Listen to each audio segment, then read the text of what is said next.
that I invited Governor Autumn when he said he was giving red card. You remember that few days back, last week? And I said, we don't have red card in the House. We have yellow cards. And so nobody can issue him what we don't have. And we put to him the allegations made against him and asked him to explain himself. And he was to come back. Because when a group makes allegation against another person, and you talk to them separately to speak to their allegation, and you find contradiction, the next thing is to invite the two to confront each other face to face. That was arranged at the instance of Governor Autumn for Wednesday. Because, remember, he said he was given red card.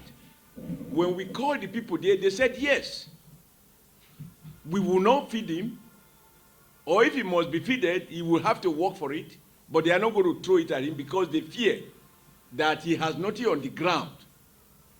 Now, you call Autumn, and he says, oh, it's because of X, Y, Z.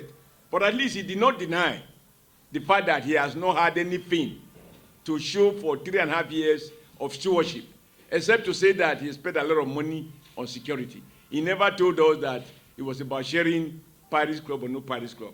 So, whether he would have stayed or not stayed, remember, I did not, even at that occasion, assure him of any ticket. But I said, if he says, be given a red card, I'm not aware. Because we don't have a red card. So, it wasn't about giving him any assurance. It's about trying to verify his own claim, the allegation against him, and his own response to those allegations. And because we have made them separately, we now wanted to have a direct meeting so that they can confront each other with the facts. But however, there are some of these facts that are in public domain. It's just that we need to re-amplify them. That he has not commissioned project is not a secret for me to discover. The only issue is his argument about the fact that he is spending money on security. He didn't say he was sharing the money to party leaders. But as media men, if a governor explains away his failure by saying that, or confessing that he shared government money to party leaders, is that the reason he will be re-elected? Now you would think that if he has shared the money with the party leaders, then the party leaders in turn will try to keep him in office, or at least guarantee him the ticket since he's sharing the money with them. If on the other hand, he claims that he refused to share the money, very good. Therefore, what have you done? Have you paid the workers' salaries with the money that you refused to share? Therefore, have you built more roads for the people of Benue State? Therefore, what have you accomplished with these bailout funds and the Paris Club refund? What have you done with it? So let me assure you that what I do promise, and try to mark my words each time I speak, say negotiable and verifiable grievances we will address. And I said, we would deny somebody a ticket on account of a conflict between him and any other person if he is at home with his people. Even yesterday I emphasized that when people say automatic ticket, does it guarantee automatic victory if your people are against you? I said so. Because we didn't give you departure ticket, so how are we going to give you a return ticket? So I couldn't assure Governor Autumn that we will overrule the position of our party members and party leaders in Benue come 2019 that we will give him a ticket. No. I wanted to simply find out to cross-check with him the allegation made against him. And he was to come by yesterday. That is why he organized that drama. To say, and that tells you the quality of reasoning. I'm sorry, with all due respect to Governor Autumn. As a former governor, I have every respect for anyone who is occupied that office and anyone who had at any point in time occupy that office. How can you reduce governance to Nollywood? I wanted to go to Abuja to meet with the National Working Committee. My people have blocked the road. They say I will not go. When has it become the case that a governor wants to travel, it is on the radio that he's traveling, and this is the purpose of the meeting? And then all of a sudden, the people individually now rush to government house. I say, no, don't go, stay. We want you to leave. I mean, if that is the quality of the brain that drives the governance of Benue State, it's a relief for me that he's gone. I'm very sorry. It's a relief for me that he's gone. Because we must elevate the quality of political leadership. We must work cautiously to elevate the quality of political leadership. Government housing should not be occupied by comedians. It shouldn't be occupied by entertainers. When I want to go to a movie, I know I'm going to watch sound artists.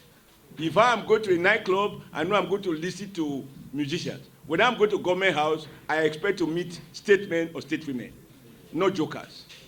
So, gentlemen, you have a step beyond reporting to understand that you must keep and interrogate politicians for the decision they take. For me, we are beginning to see the filter. And I ask you again, and this is the last point I'm going to make, that please read what I said. So you don't say I am changing my statement now. What I said the day I announced my intention to contest for the chairmanship of the All Progressive Congress. I said my hope, and part of the thing we will constantly work for, is to return party politics beyond being electoral, a political party platform, beyond being electoral platform. That we want to begin to focus on issues. Let the Nigerian people know where APC stand on XYZ policy vis-a-vis where other political parties stand. So we can have what you might call predominantly APC safe area and PDP, another political party safe area. Not based on religion, not based on ethnicity, not based on any primordial sentiment, but based on set of ideas and value system. And of course, you have to be convinced about something before you can try to implement them. We can now evaluate the capacity of players who run election on a party platform, their capacity to now implement programs that reflect the values of that party.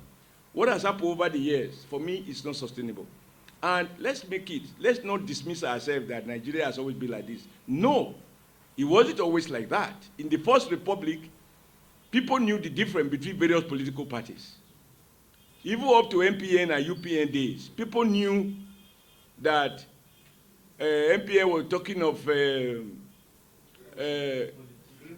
green revolution and quality education, while UPN was saying free education to everyone. So in various degrees, they were canvassing their position, so you could say this is what distinguished them. Nigeria must return to that. And I want to be able to be part of the forces that will begin to reconstruct the narrative of our partisan formation and party administration and party membership. So over the next few days, we are opening the windows and doors. Those who believe in us can come. Those who can't reconcile what they are used to with what we are trying to do in the APC, to be honest, there is no need to, the marriage is not what I was call Aurezobe. It's not a Catholic wedding. You know, because in Catholic wedding, once you have me say I do, nobody will preside over the solution. This one, as soon as we discover that we are not compatible, it's important for those who can't fit in to fit out. And Nigerian people should be rest assured that the key issue that is non-negotiable is our commitment to the Nigeria project and our commitment to the welfare of the Nigerian people, regardless of their location and regardless of their religion. Thank you very much.